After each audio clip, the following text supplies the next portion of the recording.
നിയമസഭാ തിരഞ്ഞെടുപ്പിന് ഇനി ഒരു ദിവസം മാത്രമാണ് ശേഷിക്കുന്നത്. ഇത്തവണത്തെ തിരഞ്ഞെടുപ്പ് മുൻപുള്ള തിരഞ്ഞെടുപ്പിനേക്കാൾ ഏറെ വ്യത്യസ്തകരമായിരുന്നു.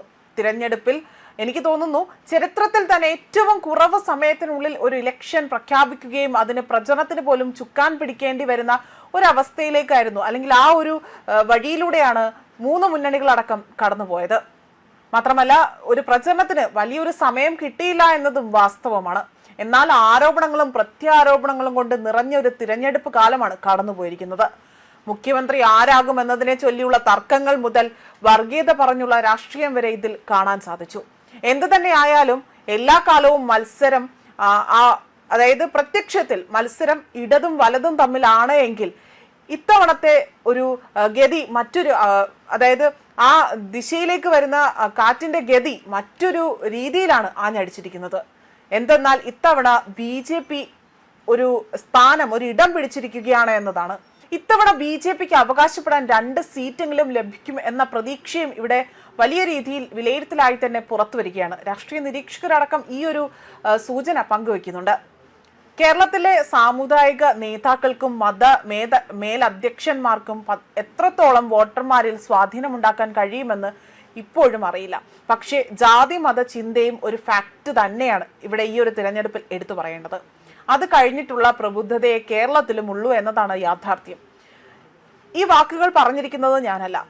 രാഷ്ട്രീയ നിരീക്ഷകനായ ജിതിൻ ജേക്കബ് അദ്ദേഹം പങ്കുവച്ചൊരു പോസ്റ്റിൽ ഇപ്പോൾ നടക്കുന്ന തിരഞ്ഞെടുപ്പിനെ കുറിച്ചൊരു അവലോകനം നടത്തിയിട്ടുണ്ട്.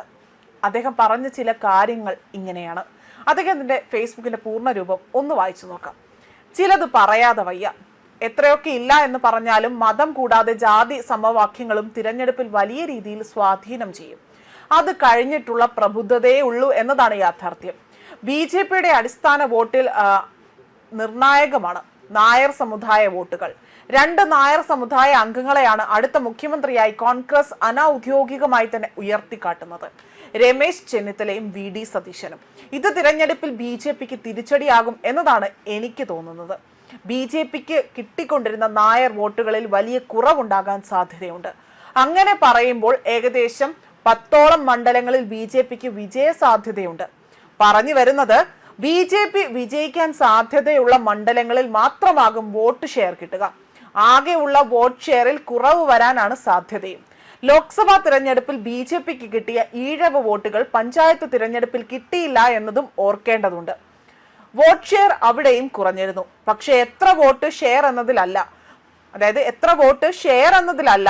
സീറ്റിലാണ് കാര്യം.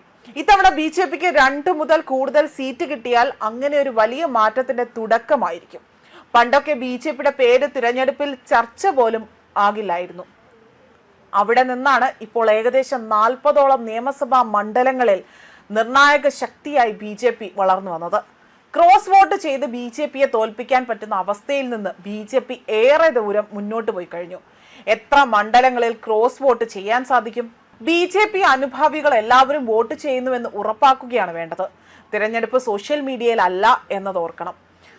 അതേപോലെ താഴെ തട്ടിൽ ശക്തിയായി പ്രവർത്തിച്ചാൽ സീറ്റുകൾ ഉറപ്പായും ഇങ്ങിപ്പോരും. ജനങ്ങൾ മാറി ചിന്തിക്കുന്നുണ്ട്, പ്രത്യേകിച്ച് യുവജനങ്ങൾ. പാലക്കാട് മണ്ഡലത്തിൽ BJPക്ക് മാത്രം ജയസാധ്യത പറയുന്ന വോട്ടർമാരെ കൊണ്ട് സഹികെട്ട് മാപ്രച്ചിയുടെ അവസ്ഥ നമ്മൾ ഇന്നലെ കണ്ടു. കേരളത്തിലെ സാമുദായിക നേതാക്കൾക്കും മേലധ്യക്ഷന്മാർക്കും എത്രത്തോളം വോട്ടർമാരിൽ സ്വാധീനമുണ്ടാക്കാൻ കഴിയുമെന്നറിയില്ല. പക്ഷേ ജാതി മത ചിന്തയും ഒരു ഫാക്ടർ തന്നെയാണ്. അത് കഴിഞ്ഞിട്ടേ ഉള്ളൂ പ്രബുദ്ധതയെ കേരളത്തിലും ഉള്ളൂ എന്നതാണ് യാഥാർത്ഥ്യം. ന്യൂസ് ഡെസ്ക് കർമ്മ ന്യൂസ്.